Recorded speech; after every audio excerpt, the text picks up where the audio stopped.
Hey, it's Congresswoman Jen Kiggans. I wanted to take a few minutes to talk about the appropriations bill that we passed out of the U.S. House on Friday. I came home from Washington on Friday evening and watched ABC, NBC, CBS, and several other news stations just to understand what the people in my district were hearing about that bill. There's a lot of misinformation out there. The bill was a good bill, and I voted in favor of funding the government and not shutting the government down. And if you remember, we had broken up all of the appropriations bills into two minibuses. We voted on the first one a few weeks ago, and we voted on the last one on Friday. It had six appropriation bills in it. Four of them had cuts in funding. Over $100 billion was cut from what President Biden had asked for in his budget request.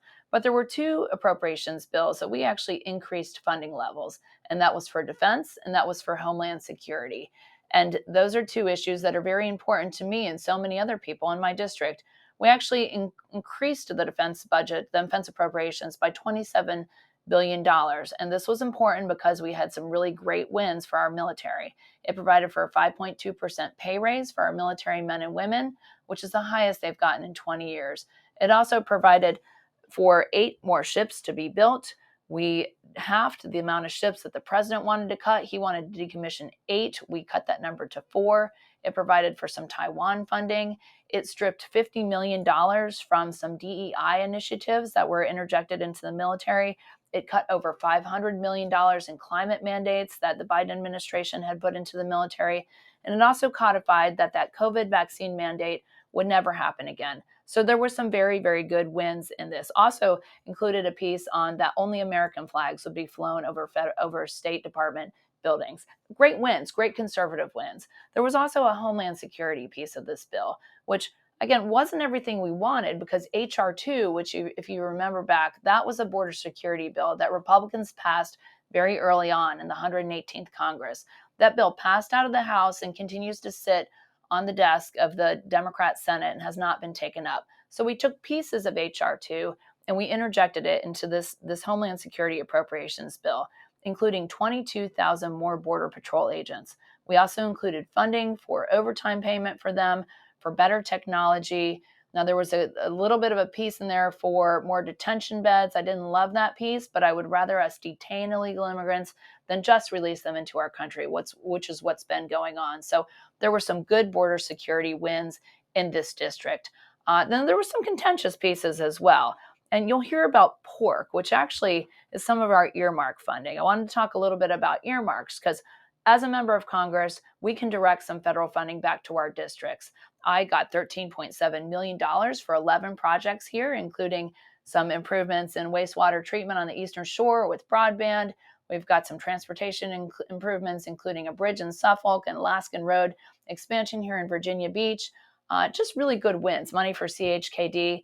But other members of Congress, including our Democrat members, had also some funding priorities for their district that not everyone agreed with. But to nitpick those small nuanced earmark pieces out of very good appropriations bill, there's actually a tradition and precedence in Congress that as the majority party, we don't pick out the bits and pieces we don't like from those earmarks. So we didn't do that. They are there. I don't love all the earmarks, especially the ones going to Democrat districts. But what I do love are the really important wins that we got for the defense industry and in our military and that we got for our homeland security piece.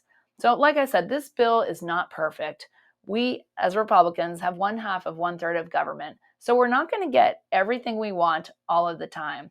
But we certainly can't fire the Speaker of the House when our bill isn't perfect. But it was a win for conservatives, and especially for our military. And I will never vote against our military, and I will never vote against taking steps to secure our border. It is top of mind for me as a representative from the 2nd Congressional District. In closing, in the bipartisan Congress we have with a 2-seat Republican majority, we must take conservative wins when we can. If we can't unify the team and respect Republican decisions across the board, we will lose our ability to stay in the majority. Every Republican seat is on the ballot this year. And if you remember back to 2022, it was difficult to win the small majority we have, including the seat in a purple district won by Biden in 2020. It has never been more important to unify our team, to get the country back on the right track, and to work together to win back the White House, flip the U.S. Senate, and grow our majority in the U.S. House this November. It's an honor to have you on my team and to serve as your representative in Congress. Enjoy this beautiful weekend, and may God continue to bless our great nation, the United States of America.